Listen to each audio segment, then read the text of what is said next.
नमस्कार। हिंदी व्याकरण की 5वीं वीडियो में आपका स्वागत है। पिछली वीडियो में हमने संज्ञा पढ़ लिया था और आज हम सर्वनाम के बारे में जानने वाले हैं। इस वीडियो में हम जानेंगे कि सर्वनाम क्या होता है, उसका महत्व क्या है और उसके भेद कौन कौन से होते हैं। फिर हम उन भेदों के बारे में भी अच्छे से समझेंगे। अब इससे पहले कि हम सर्वनाम की परिभाषा देखें, चलिए पहले तो यही जान लेते हैं कि सर्वनाम शब्द का मतलब क्या होता है। सर्वनाम शब्द दो शब्दों से मिलकर बना है। एक है सर्व और दूसरा नाम। सर्व का मतलब होता है सब, तो इस तरह सर्वनाम का शाब्दिक अर्थ हुआ सबका नाम, यानी कि कोई ऐसा शब्द जो सबके नाम के लिए इस्तेमाल होता हो उसे सर्वनाम कहते हैं।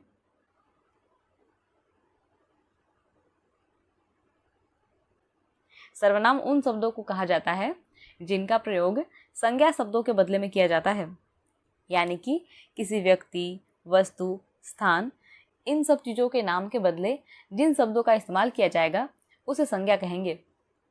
जैसे में मैं, तुम, तुम्हारा, आप, आपका, इस, उस, यह, वह, हम, हमारा, ये सारे शब्द। इन सभी शब्दों का इस्तेमाल किसी व्यक्ति, वस्तु और स्थान के बदले में किया जा सकता है, इसलिए इन्हें सर्वनाम कहा जाता है। चलिए कुछ वाक्यों की मदद से सर्वनाम को ठीक से समझते हैं।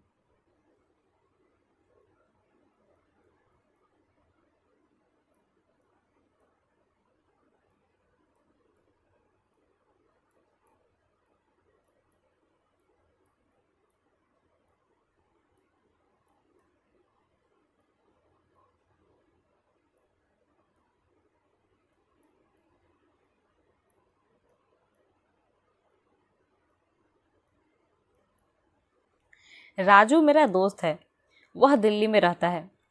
यहाँ पर राजू एक संज्ञा है और इसके बदले में यहाँ वह शब्द का इस्तेमाल किया गया है, और ये क्या है?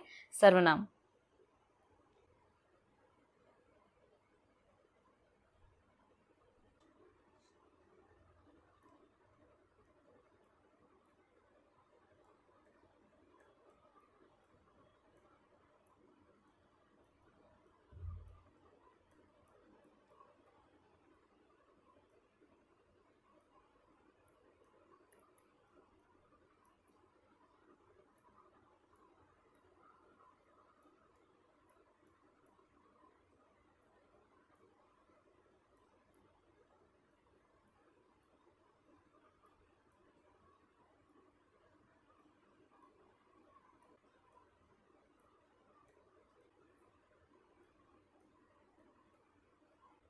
बच्चे बहुत खुश हैं क्योंकि वे लोग आइसक्रीम खा रहे हैं। इस वाक्य में बच्चे एक संज्ञा शब्द है और उनके बदले में यहाँ पर वे लोग शब्द का इस्तेमाल किया गया है, इसलिए ये क्या है? एक सर्वनाम। अब एक और वाक्य ले लेते हैं। टेबल बहुत भारी है।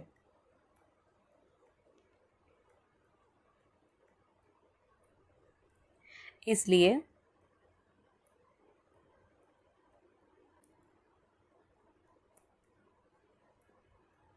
मैं इसे नहीं उठा सकता।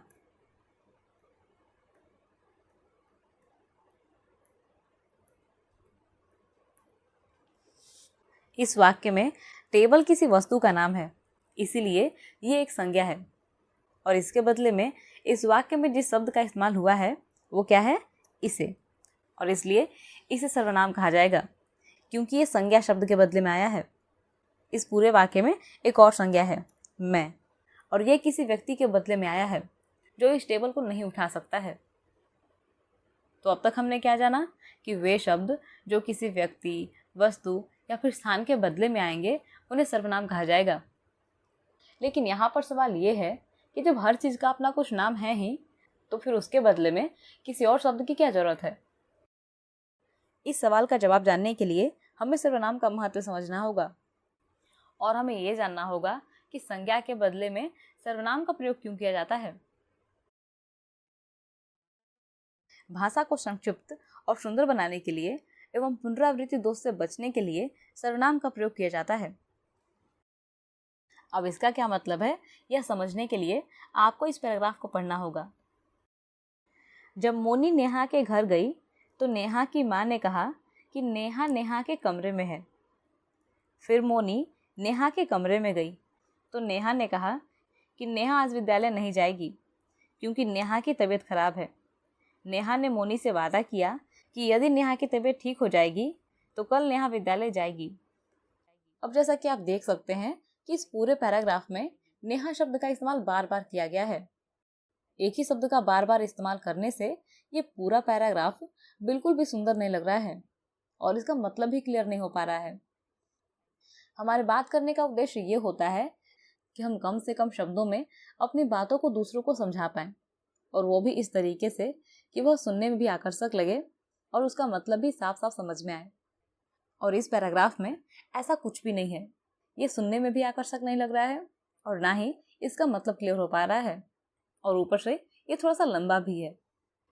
इस पैराग्राफ में सर्वनाम का इस्तेमाल करके हम इसे ऐसा बना सकते हैं कि यह सुनने में भी आकर्षक लगे और इसका मतलब भी क्लियर हो, जैसा कि हमने इस पैराग्राफ में किया है। यहाँ पर जो नेहा की था उसके जगह पर हमने उसकी का इस्तेमाल किया है। यहाँ पर जो नेहा था उसके लिए वह का इस्तेमाल किया गया है, और नेहा के कमरे के लिए अपने कमरे का इस्तेमाल किया गया है।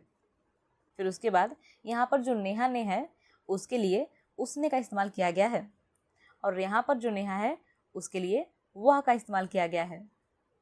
नेहा की तबीयत के लिए उसकी तबीयत का इस्तेमाल किया गया है, और नेहा ने मोनी से वादा किया उसके लिए उसने मोनी से वादा किया, इसका इस्तेमाल किया गया। उसके बाद नेहा की तबीयत यहाँ पर जो है उसके लिए उसकी तबीयत का इस्तेमाल किया गया है, और आखिर में नेहा विद्यालय जाएगी उसके लिए वह विद्यालय जाएगी, इसका इस्तेमाल किया गया है।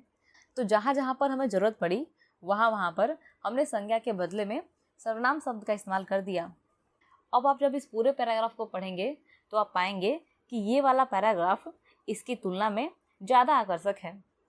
अब ज़रा इस पैराग्राफ को पढ़कर देखिए। इसे पढ़ने के बाद आपको सर्वनाम का महत्व बहुत ही आसानी से समझ में आ जाएगा।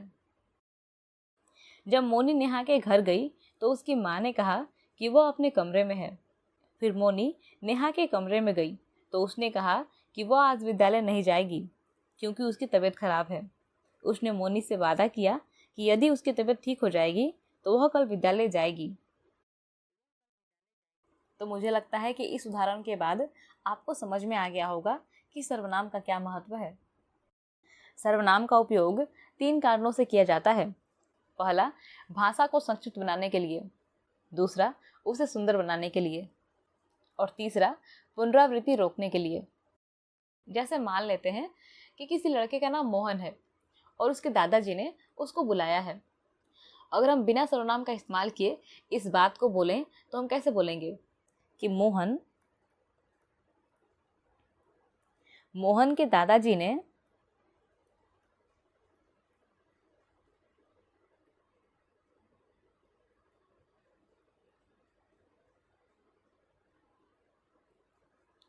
मोहन को बुलाया है।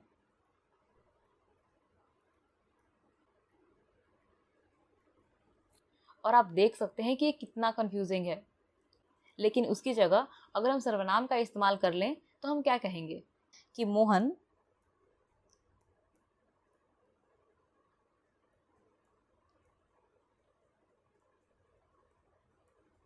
तुम्हारे दादाजी ने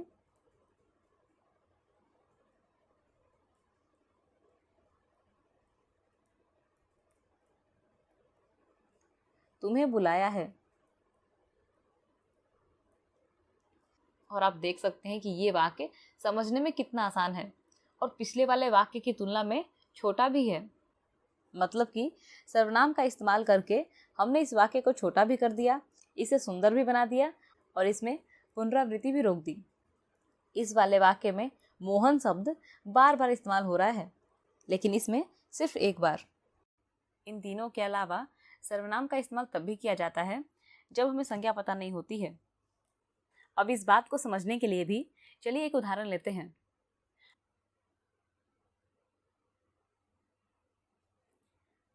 जैसे मान लेते हैं कि किसी क्लास में एक नए टीचर आए हैं अब क्योंकि वो क्लास में नए नए आए हैं तो उन्हें तो किसी बच्चे का नाम पता नहीं होगा, यानी कि उन्हें संज्ञा पता नहीं होगी। तो वो क्या करेंगे, उसके बदले में सर्वनाम का इस्तेमाल करेंगे। मतलब ये कि मान लेते हैं कि उन्हें किसी बच्चे को खड़ा कराना है, तो वो क्या बोलेंगे, तुम खड़े हो जाओ।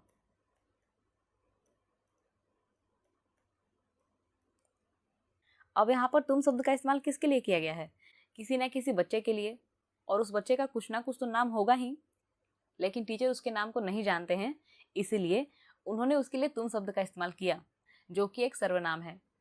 तो सर्वनाम का इस्तेमाल तब हो सकता है जब संज्ञा पता नहीं होती है। चलिए एक और उदाहरण लेकर समझते हैं। मान लेते हैं कि कोई बच्चा दुकान पर गया है और उस बच्चे को कुछ चाहिए, लेकिन उसे उसका नाम नहीं पता है। तो वह दुकानदार को किसी वस्तु की तरफ इशारा करते हुए क्या बोलेगा कि मुझे यह चाहिए।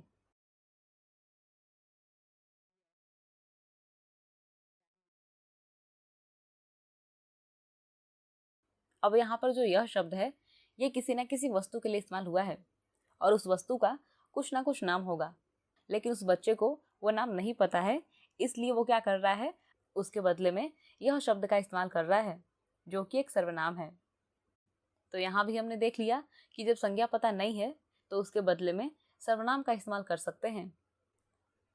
वैसे इस वाक्य में एक और सर्वनाम है, मुझे, और इसका इस्तेमाल उस बच्चे ने अपने आप के लिए किया है। तो मुझे लगता है अब तक आपको समझ में आ गया होगा कि सर्वनाम का महत्व क्या है और उसका उपयोग कहाँ कहाँ हो सकता है।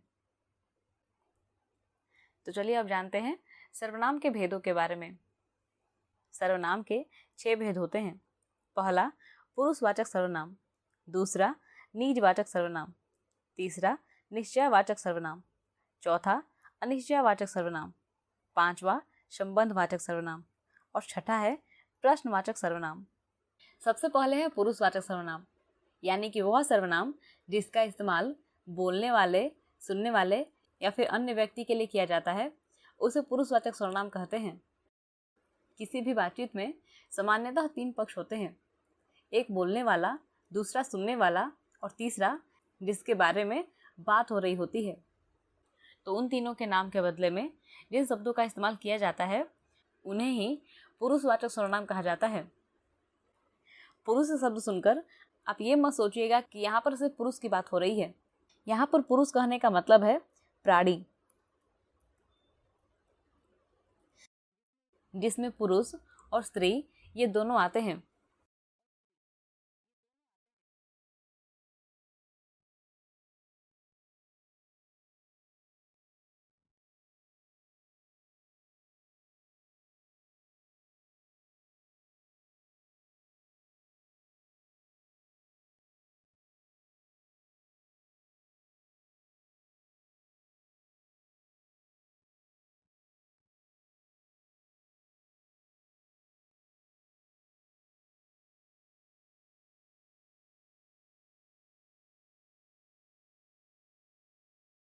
मान लेते हैं कि इसका नाम राजा है और इसका नाम है रानी। अगर राजा को अपने बारे में कोई बात करनी होगी तो यह अपने लिए मैं शब्द का इस्तेमाल करेगा, और अगर रानी को भी अपने बारे में कोई बात करनी होगी तो ये भी अपने लिए मैं शब्द का इस्तेमाल करेगी। मतलब कि ये मैं शब्द पुरुष और स्त्री दोनों के लिए इस्तेमाल हो रहा है, इसलिए ये पुरुषवाचक सर्वनाम है। वैसे ही अगर राजा को रानी से कुछ कहना होगा तो ये इसके लिए तुम शब्द का इस्तेमाल करेगा।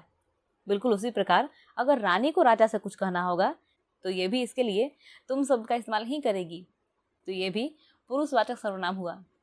उसी प्रकार अगर राजा और रानी इन दोनों के बारे में कोई और भी बात करेगा तो ये इनके लिए वह शब्द का इस्तेमाल करेगा। इस प्रकार ये भी एक पुरुषवाचक सर्वनाम है। इस सर्वनाम के 3 भेद होते हैं। पहला उत्तम पुरुष, दूसरा मध्यम पुरुष और तीसरा अन्य पुरुष।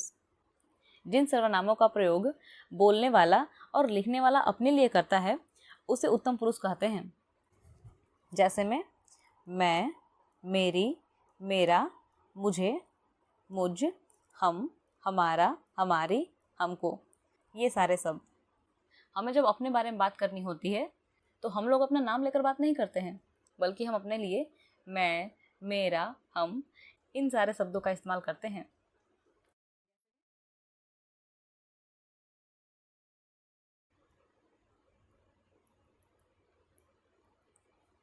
जैसे मान लेते हैं कि इसका नाम चीकू है और इसे भूख लगी है, तो ये ऐसे नहीं कहेगा कि चीकू को भूख लगी है,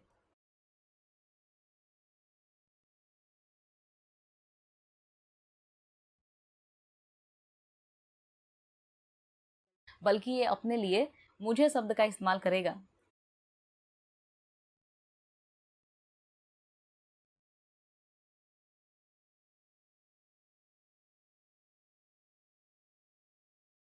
ये बोलेगा कि मुझे भूख लगी है, तो बोलने वाले के लिए यहाँ पर मुझे शब्द का इस्तेमाल हुआ, इसलिए ये उत्तम पुरुष का उदाहरण हुआ।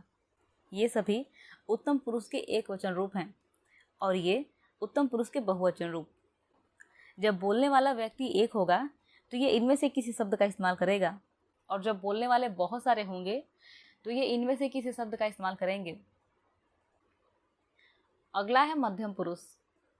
जिन सर्वनाम शब्दों का प्रयोग बोलने वाला या लिखने वाला व्यक्ति सुनने वाले या पढ़ने वाले व्यक्ति के लिए करता है, उन सर्वनाम शब्दों को मध्यम पुरुष कहते हैं।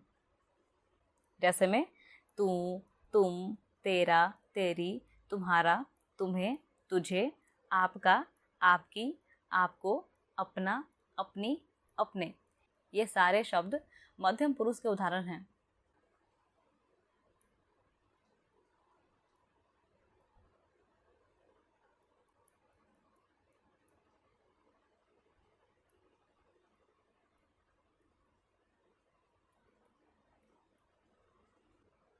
इसका नाम है मीकू और इसका नाम है पीकू। तो अगर मीकू को पीकू से कुछ कहना है तो ये इसके नाम के बदले में इनमें से किसी शब्द का इस्तेमाल कर सकता है, और अगर पीकू को मीकू से कुछ कहना है तो ये भी इनमें से किसी शब्द का इस्तेमाल कर सकता है। जैसे मान लेते हैं कि मीकू पीकू को बुलाना चाहता है, तो वो ये भी कह सकता है कि पीकू इधर आओ, या फिर ये भी कह सकता है कि तुम इधर आओ। बिल्कुल उसी प्रकार अगर पीकू मीकू को बुलाना चाहता है तो ये भी बोल सकता है कि मीकू इधर आओ या फिर तुम इधर आओ। तो ये दोनों एक दूसरे के लिए तुम का प्रयोग कर सकते हैं। जब मीकू बोलेगा तो ये उत्तम पुरुष होगा क्योंकि ये बोल रहा है, और पीकू मध्यम पुरुष क्योंकि ये सुन रहा है। लेकिन जब पीकू बोलेगा तो ये उत्तम पुरुष बन जाएगा क्योंकि ये बोल रहा है, और मीकू मध्यम पुरुष बन जाएगा क्योंकि ये सुन रहा है। अगला है अन्य पुरुष। जिन सर्वनामों का प्रयोग वक्ता या लेखक द्वारा श्रोता या पाठक को छोड़कर किसी अन्य के लिए किया जाता है, उन्हें अन्य पुरुषवाचक सर्वनाम कहते हैं। इसके उदाहरण हैं यह, वह, ये, वे, उसका, उसकी, इसे, उसे, उसको, उनका, उनकी, उन्हें और इन्हें, ये सारे शब्द। इसे समझने के लिए हमें 3 व्यक्तियों की आवश्यकता होगी।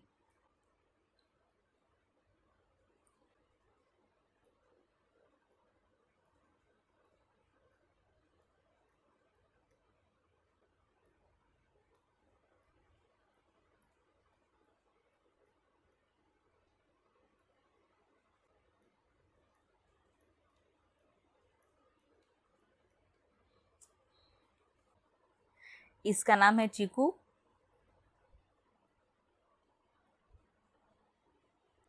ये है मीकू, और ये है पीकू। चीकू ने मीकू से कहा कि पीकू बीमार है। अगर इस बात को कहने में संज्ञा का इस्तेमाल ना करके सर्वनाम का इस्तेमाल किया जाए तो कहा जाएगा कि वह बीमार है।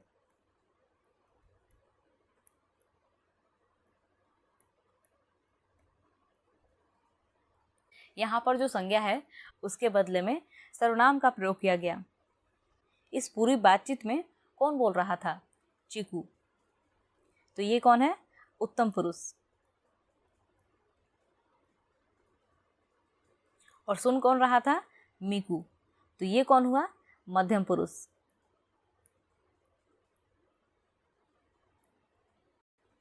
और बात किसके बारे में हो रही थी? पीकू के बारे में। तो ये क्या हुआ? अन्य पुरुष। तो जो बोलता है उसे उत्तम पुरुष कहते हैं, जो सुनता है उसे मध्यम पुरुष कहते हैं, और जिसके बारे में बात होती है उसे अन्य पुरुष कहते हैं। अगला है निजवाचक सर्वनाम। जिन सर्वनाम शब्दों का प्रयोग वक्ता स्वयं के लिए करता है वे निजवाचक सर्वनाम कहलाते हैं। जैसे आप, स्वयं, खुद और स्वतः, ये सारे शब्द। अब शायद आपके दिमाग में ये सवाल आए कि अभी थोड़ी देर पहले हमने पढ़ा कि आप जो होता है ये मध्यम पुरुष होता है, तो ये निजवाचक में कैसे आ गया? तो चलिए इसे एक उदाहरण की मदद से समझते हैं। जैसे मान लीजिए कि आपके स्कूल जाने का समय हुआ है और पिताजी आपसे ये कह रहे हैं कि चलो जल्दी से तैयार हो जाओ, मैं तुम्हें स्कूल छोड़ देता हूँ, लेकिन आपको तैयार होने में अभी थोड़ा सा टाइम लगेगा। तो आप पिताजी से क्या कहेंगे कि पिताजी आप चले जाइए, मैं आप ही चला जाऊँगा।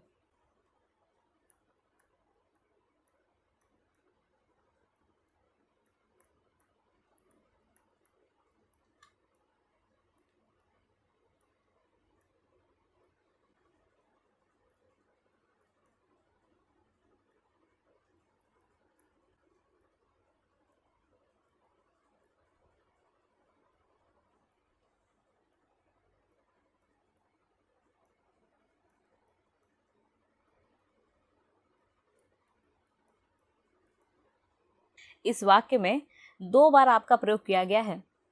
ये आप मध्यम पुरुष का भेद है।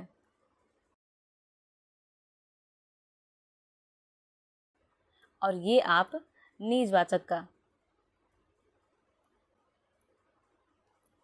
यहाँ पर जो बच्चा इस बात को बोल रहा है वो अपने पिताजी के नाम के बदले में आपका प्रयोग कर रहा है।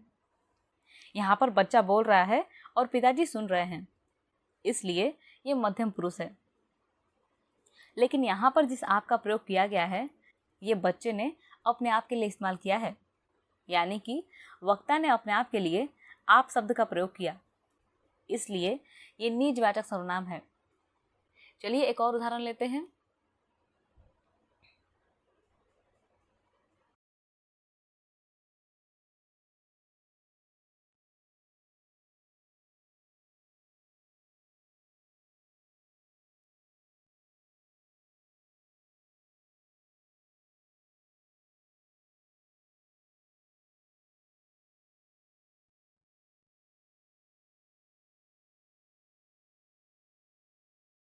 मैंने खुद अपना गृह कार्य पूरा किया है। इस वाक्य में ये निजवाचक सर्वनाम है क्योंकि इस शब्द का प्रयोग बोलने वाले ने अपने आप के लिए किया है। अगला उदाहरण है हम लोग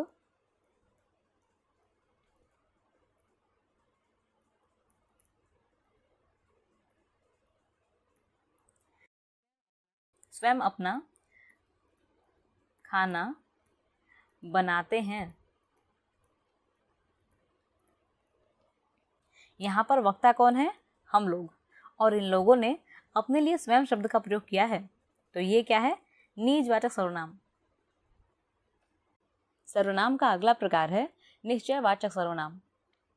जिन सर्वनाम शब्दों से किसी निश्चित व्यक्ति अथवा वस्तु की ओर निकटवर्ती अथवा दूरवर्ती संकेत का बोध होता हो उन्हें निश्चयवाचक सर्वनाम कहते हैं। इसके उदाहरण हैं यह, वह, इस, उस, ये, वे इत्यादि। चलिए इस सर्वनाम को समझने के लिए भी अपने चीकू को बुला लेते हैं।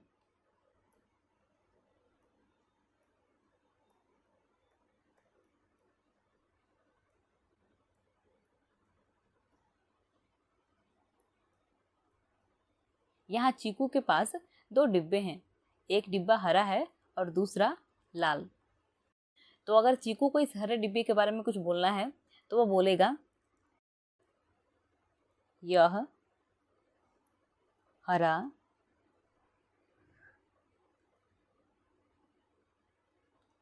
डिब्बा है।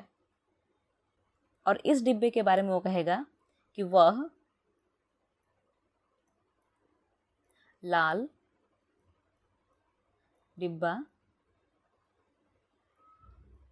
है। यह हरा वाला डब्बा चीकू के नज़दीक है, इसलिए इसने इस डब्बे के लिए यह शब्द का इस्तेमाल किया है। लेकिन यह लाल वाला डब्बा चीकू से दूर है, इसलिए इसने इस डिब्बे के लिए वह शब्द का इस्तेमाल किया है। और यहाँ पर चीकू को यह निश्चित रूप से पता है कि वह किसके बारे में बात कर रहा है। तो किसी निश्चित व्यक्ति या फिर वस्तु के नाम के बदले में जो सर्वनाम शब्द इस्तेमाल किए जाते हैं उन्हें निश्चयवाचक सर्वनाम कहते हैं। अगला है अनिश्चयवाचक सर्वनाम। यह सर्वनाम निश्चयवाचक सर्वनाम का उल्टा है। निश्चयवाचक सर्वनाम का प्रयोग किसी निश्चित वस्तु के नाम के बदले में किया जाता था, लेकिन अनिश्चयवाचक सर्वनाम का प्रयोग किसी अनिश्चित व्यक्ति या फिर वस्तु के लिए किया जाता है। इसके उदाहरण हैं कोई, कुछ और किसी इत्यादि। जैसे हमने कहा कि दरवाजे पर कोई खड़ा है।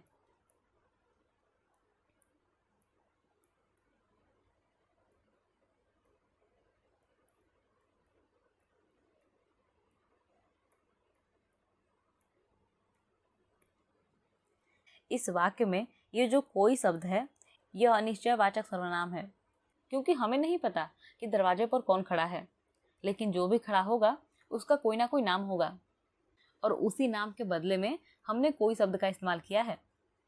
अब एक और उदाहरण ले लेते हैं। जैसे मान लीजिए कि आप अपने भाई बहन के साथ पढ़ाई कर रहे हैं और किचन से बहुत अच्छी स्मेल आ रही है, तो आप अपने भाई बहनों से कहते हैं कि लगता है माँ कुछ बना रही हैं।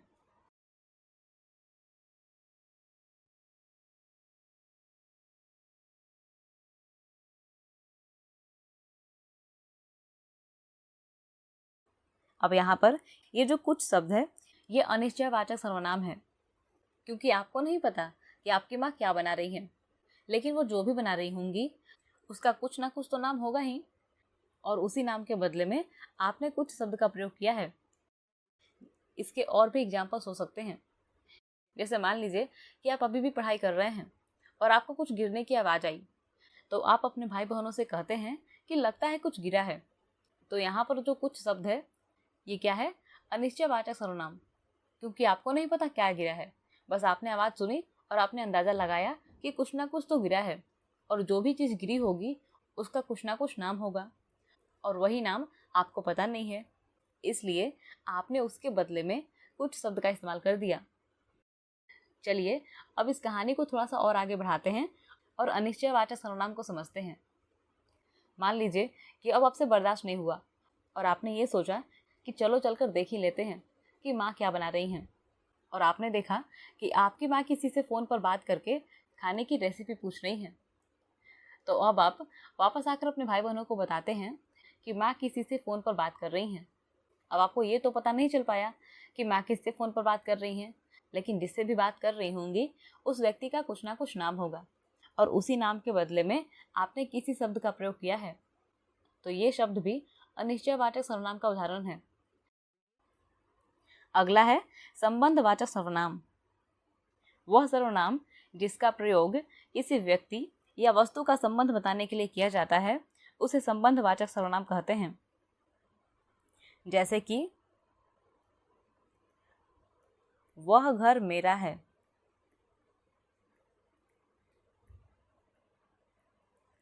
इस वाक्य में ये जो मेरा शब्द है ये संबंधवाचक सर्वनाम है, क्योंकि यह बोलने वाले व्यक्ति और घर के बीच संबंध बताने का काम कर रहा है। लेकिन यहाँ पर ध्यान देने वाली बात यह है कि अगर इसी वाक्य को हम थोड़ा सा चेंज कर दें और इस प्रकार लिख दें कि वह मेरा घर है, तो यहाँ पर जो मेरा शब्द है ये संबंधवाचक सर्वनाम नहीं है। अब ऐसा क्यों है, ये जानने के लिए आपको विशेषण वाली वीडियो देखनी पड़ेगी। संबंधवाचक सर्वनाम का प्रयोग दो शब्दों को जोड़ने के लिए भी किया जाता है। जैसे कि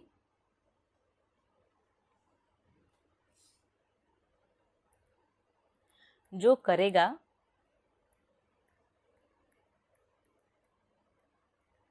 सो भरेगा। यहाँ पर ये जो और सो है यह संबंधवाचक सर्वनाम है। उसी प्रकार जिसकी लाठी,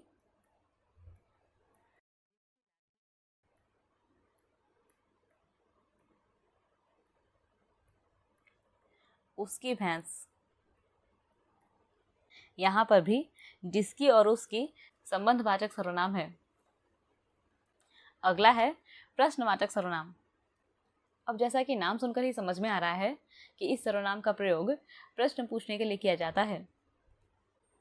इसके उदाहरण हैं कौन, किसका, क्या, किसने, कैसे, कब, क्यों, कहाँ और किस लिए आदि। जैसे हमने एक वाक्य लिया,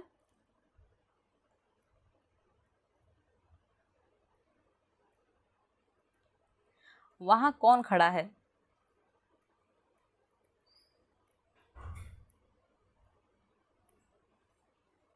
तो इस वाक्य में ये जो कौन शब्द है ये प्रश्नवाचक सर्वनाम है, क्योंकि यह किसी व्यक्ति के बदले में प्रयोग हुआ है।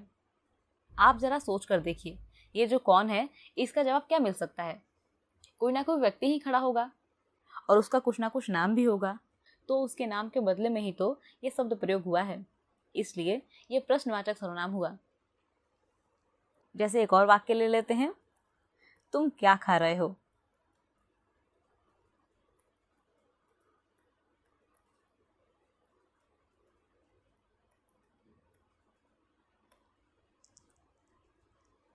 इस वाक्य में ये जो क्या शब्द है ये प्रश्नवाचक सर्वनाम है, क्योंकि यह किसी वस्तु के बदले में प्रयोग हुआ है। यहाँ पर क्या के बदले में किसी वस्तु का नाम आ सकता है। तो यहाँ पर खत्म होते हैं सर्वनाम के सभी भेद। तो चलिए जल्दी से रिवाइज कर लेते हैं कि हमने इस वीडियो में क्या क्या पढ़ा। सबसे पहले हमने जाना कि सर्वनाम क्या होता है। सर्वनाम वे शब्द होते हैं जो कि संज्ञा के बदले में आते हैं।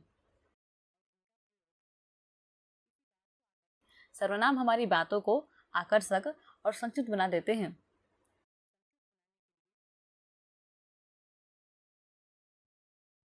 और हमारी बातों में संज्ञाओं की पुनरावृत्ति भी नहीं होने देते हैं।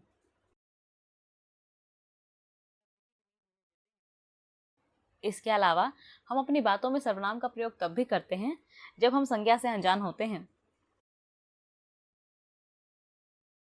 यानी कि तब जब हमें संज्ञा मालूम नहीं होती है। सर्वनाम के 5 भेद होते हैं।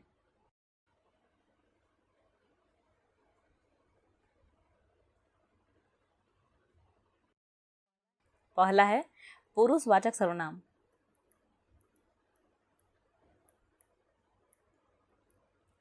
यानी कि वह सर्वनाम जिसका प्रयोग बोलने वाले, सुनने वाले या फिर किसी अन्य व्यक्ति के लिए किया जाता है। पुरुषवाचक सर्वनाम के 3 भेद होते हैं। पहला उत्तम पुरुष, दूसरा मध्यम पुरुष और तीसरा अन्य पुरुष। वक्ता या फिर लेखक अपने लिए जिस सर्वनाम का प्रयोग करते हैं उन्हें उत्तम पुरुष कहते हैं। जैसे कि मैं, मुझे, हम लोग, हम इत्यादि। सुनने वाले या फिर पढ़ने वाले के लिए जिस सर्वनाम का प्रयोग किया जाता है उसे मध्यम पुरुष कहते हैं।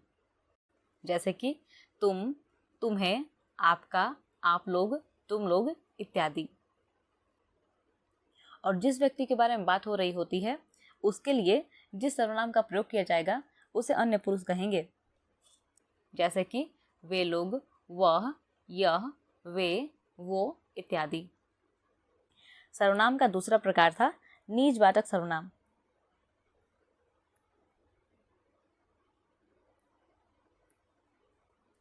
निजवाचक सर्वनाम उस सर्वनाम को कहते हैं जिसका प्रयोग वक्ता अपने लिए करता है। जैसे कि अपने आप, स्वयं, खुद, आप इत्यादि। सर्वनाम का तीसरा प्रकार है निश्चयवाचक सर्वनाम।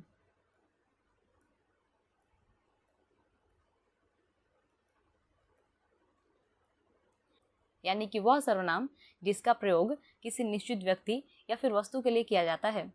जैसे कि यह, वह, वे, ये इत्यादि। सर्वनाम का चौथा प्रकार था अनिश्चयवाचक सर्वनाम।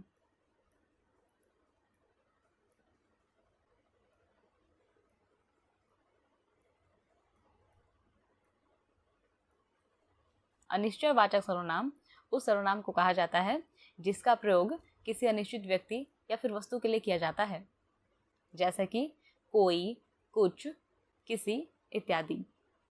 सर्वनाम का 5वां प्रकार था संबंधवाचक सर्वनाम।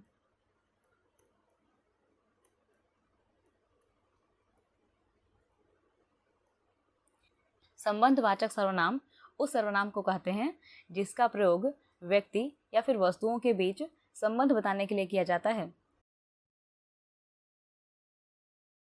सर्वनाम का 6वां प्रकार था प्रश्नवाचक सर्वनाम।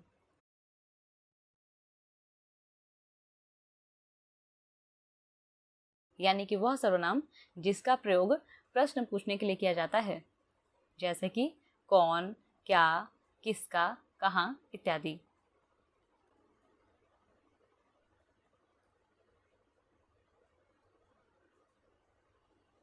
तो इस वीडियो में हमने इतना कुछ पढ़ा।